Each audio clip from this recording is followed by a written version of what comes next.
Some people use the word assessment for the things that I call evaluation. But if we were going to make a distinction in the terms, let me start. Assessment more often relates to the idea of collecting the data, the measurement, the collecting the data, the observations, gathering evidence. An evaluation, because of the word value, you're judging the value of the evidence that you have gathered. But now, having said that, we really do both. If you are, in a sense, assessing someone, you don't stop with gathering the data, because remember I said what the assessment question was, can they do it or not? That's a value judgment. Okay, so you're really assessing and evaluating together. Now, in order to avoid some of the confusion, in the CDIO project, I usually use the term assessment when I'm talking about learning assessment, and I'm talking about looking at the students and trying to make a decision about whether they've reached the learning outcomes, and I usually call that learning assessment. And when I'm looking at the overall value or worth of the curriculum or the program, I use the term program evaluation. But you will see the very next person, the assessment and evaluation specialist from U.S. Naval Academy, he calls that judgment of the whole program assessment. So it doesn't. But technically, what you're doing differently is measuring, collecting the data, making a judgment about it. But we usually do both. All right, let's look at. Wait to sleep here. Let's look down. Oh, we weren't ready for rubrics yet. We're getting close. Okay. We're going to look at a few methods. And this morning I put back written and oral exams, because if I don't put it there, people think that, even though we're not going to talk about it, that they're not an appropriate assessment method and tool. And they are. Okay. But because we always have limited time and limited resources, and you already know how to do written and oral exams, I concentrate on the others. So we're going to look a little bit at product or process. Now I know those are not the same, but they're assessed the same way, and they're sometimes assessed together. So product or process assessment, performance assessment, teams and teamwork, and then we will look a little bit at portfolios and journals. And just like before, they're all pointing to the learning outcomes, because the choice of method depends on the learning outcome. Right now, in the handouts that you got earlier this week, you had a whole series of excuse me, rubrics or rating scales, and we're going to use those. I think you got about seven. And I'm going to start with what is a rubric. And when I did the computer translation of the word, we came up with rubrica, and I don't know if that means anything to you in English, in Espanol. But the problem I have with rubrics is that in English, if you went to the dictionary and looked up rubric, it is not at all what we mean when we're using it in education. Same thing in Spanish? Same thing in Spanish? Is it a set of rituals and a manual, and usually the part in red from red is the meaning in English? Okay, yeah, let me put that up. So, rasgos, el conjunto de rasgos de forma determinada como parte de la firma, pone cada cual después de su nombre o título. It's like the characteristics of the signature. Oh, that's even different. Then the same meaning you do in English, read as a rótulo, because in the books it used to be written in writing. Exactly. That's what rubric is in English. Okay? And that's not what it means when they use it in education. Okay. Does everyone have a set of these handouts? I think it's all of us. No. It's one of the rules that is the execution and practice of the ceremonies and rite of Catholic Church. That's how. That's a rule. That's a rule. And the set of the rules. Yes. Yes. Okay. So the dictionary definition of rubric is not anything like this, which is why I don't like that term. I much prefer to call it a rating scale or a scoring tool. We call it here matriz de evaluación. Matriz de Evaluation. A matrix, evaluación. evaluation matrix is good. I would like that. But because everyone, Pero en todas partes se habla de rúbricas. Pues según Luz Helena deberíamos decir matriz de evaluación. Técnicamente, pues ya. Obviamente yo digo rúbrica todo el tiempo, pero con la palabra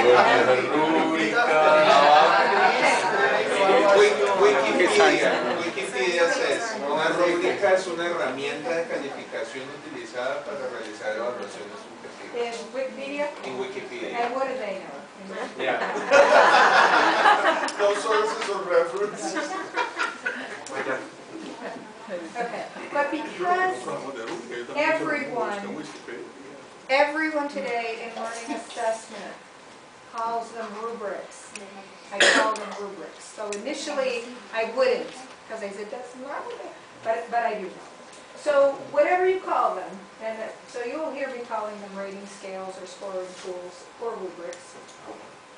It lays out the specific expectations of the assignment. So if you look at the samples that you have, and we're going to look at them in detail, it's a detailed description of what constitutes acceptable levels of performance for each part of whatever task or assignment. So if you're looking at rubrics, often you will find there's a description of the task, a description of the project, a description of the process, a description of the performance. Unless it might appear someplace else, sometimes you give a separate paper or it's in your syllabus what the task is going to be, and you don't repeat it in your rubric. One of the ones that we're going to look at actually has the task description. But what you will find most often is a set of criteria. You'd think I'd know which buttons these are by now. A set of criteria, sometimes grouped into categories, and a scale that distinguishes levels of performance. That you will find in all the rubrics. So if you're not finding that, you're looking at a handout that's not a rubric. All right. So let's look at the samples that you have. Oh, let's first of all find out, and this is kind of a little bit humorous, but it's trying to point out what's the purpose of a rubric. Okay, and so it's looking at it. Do you need a rubric? Okay.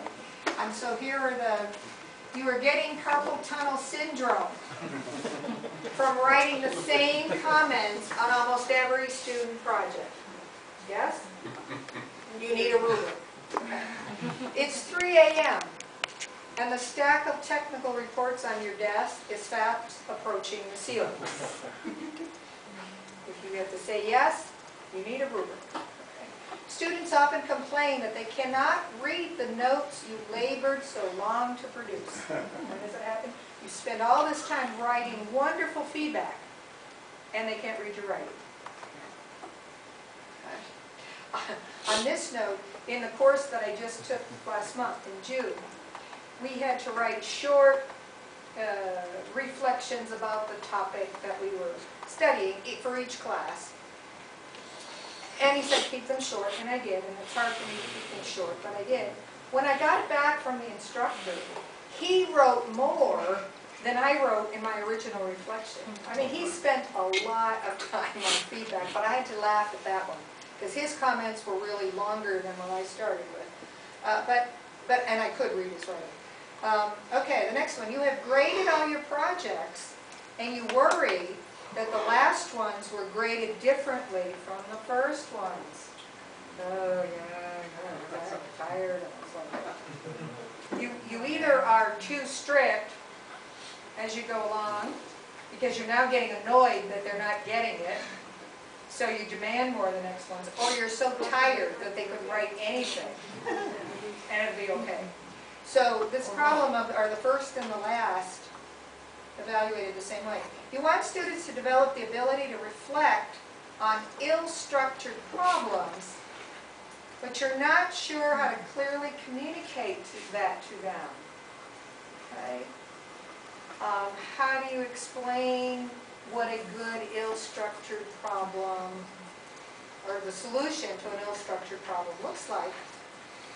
Well, you have to answer that question to develop the rubric, and then it communicates that to students. The next to last, you give a long narrative description of this one. You give a long description about the assignment, because it's in the syllabus, and you on and on. But the students keep asking you what you expect. What do you want us to do? And you go, all right, I've explained this. It's in the syllabus. Yes, but what should it look like? What do you expect?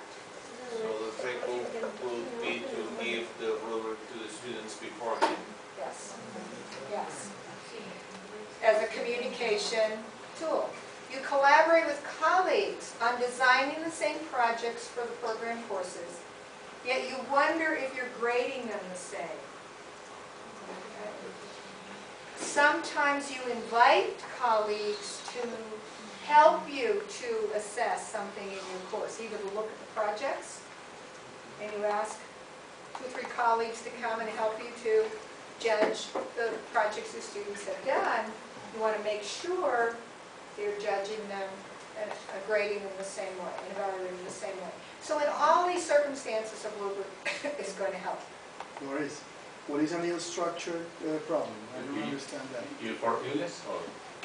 Ill-structured, unstructured, non-structured. I don't know. This is terminology. I used to call them unstructured, but there were a couple of engineers who said, no, this is a ill-structured, meaning it's not clear. There's not a clear structure to it.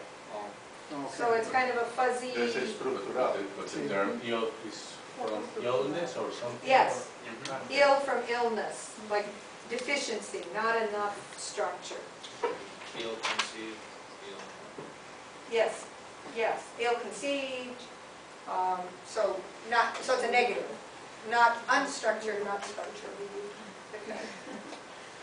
So the rationale is related to the previous slide. If we use a rubric, we can be clearer about expected learning, consistency and fairness in grading, increased objectivity in assessing attitudes and dispositions, timely feedback. Yeah, see, this is, for me, probably the most important reason. If I read student papers and I take the time to write the same comment on everybody's paper, it takes me a long time. They don't get them back for weeks because I'm still reading them. If I use a rubric, you might say I'm shortchanging them a little bit on the feedback. They're not getting as much feedback, but because they're getting it in a timely way, it's more useful feedback. It's not useful to them if they don't get it back when they need it to do it again the next time. And it leads to better communication and improved teaching and learning because they're clear about the expectations. And I think it also will be handy and very fast for oral presentations. Good. We don't have an example, I didn't include an example of oral exams, Oh, oral presentations. Oh, yeah, we have one of those. I was thinking, when you said that, I was thinking oral exams. Also very helpful if you give. Presentation Oh, yeah. or brief reports. Yep. Okay, so here, let's look at some samples. So the first category is if you want to assess a product or a process. Now think of product, not just as something you build, but anytime there is a tangible material object. A research paper is a product. Because it's something that I can assess as the instructor when the student is not there. The student leaves the product behind, and I can take the time I need to look at it. Okay? So whether it's a research paper or a process, but a process is a little bit different. If I'm assessing the process, I may need to see the student doing it. Sometimes I can tell the process by looking at the finished product. All right. And I'm going to use rubrics with criteria relevant to the product, process, and quality of reasoning. And it's suggesting here, we're going to get to this, use a scale with 3 to 5 points. Right, so here are the examples that you have somewhere in your papers. You should have one, a rubric that assesses a project. Do you have that one? Yes. Find that? Okay. Now this one, I did not create this, so the authors of this should be listed in the bottom of that. But the adaptation I made was to take these items and relate it back to the CDIO program outcomes. Okay. So you'll see that this one rubric, rating scale, is able to give us some data points about several learning outcomes all at the same time. So here are the criteria of expected performance. Here's the scale. 5-point scale. And you should have a rubric for assessing technical reports and research papers. Written reports and papers. Same thing. Here are the criteria. Here's the rating scale. Okay, 4-point rating scale. Now you want to try, this for me is a very long rubric. Because the other thing about a rubric is if it takes you longer to use the rubric than without the rubric, it's not any help to you. For me, this is a very complex rubric. One, because it's very long and it goes across more than one page. And for me, that's too much. I like to keep them one side of a page so I can see the whole picture as I'm looking at it. Okay? It needs to be easy to use. And easy for someone else to use if they're helping me with the grading. For integrated projects. Oh, is that what the problem would be? Oh, no, this would be good for integrated projects. Yes. Okay. Now look at the scale. Not at all, to a limited extent, to a moderate extent, to a great extent, to a very great extent. And we're going to look at some scales and the importance of balancing the scales. And this one is needs improvement, acceptable, good, and very good. 4-point scale. Okay?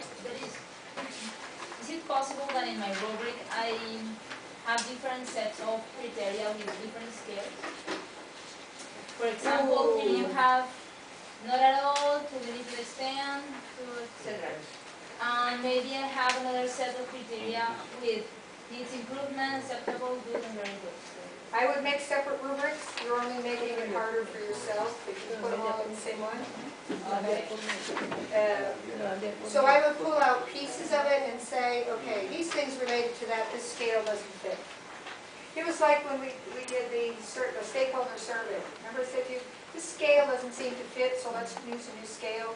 But you don't want to mix them all together with more than one scale. So it would be wise if I It would be wise to use separate rubrics. But sure, it doesn't have to be a full page. Maybe it's a half page. Yes. Okay.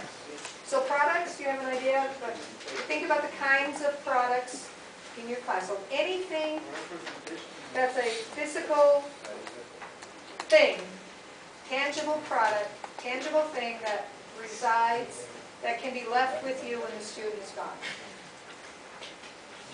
Okay, performance. Here, there is no physical product. There is nothing left behind, and the only way you can assess is while the student is doing that performance. Oral presentations. You have to assess while they're doing it. Playing the piano. Playing tennis. You have to assess the performance while the, well, you say, yeah, but I could videotape it. Yes, you can.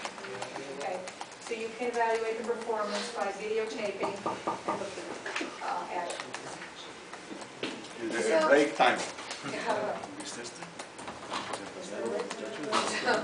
So here, you say, there's some communication going on, but I'm not sure if it's going this way, or they're definitely sending a message.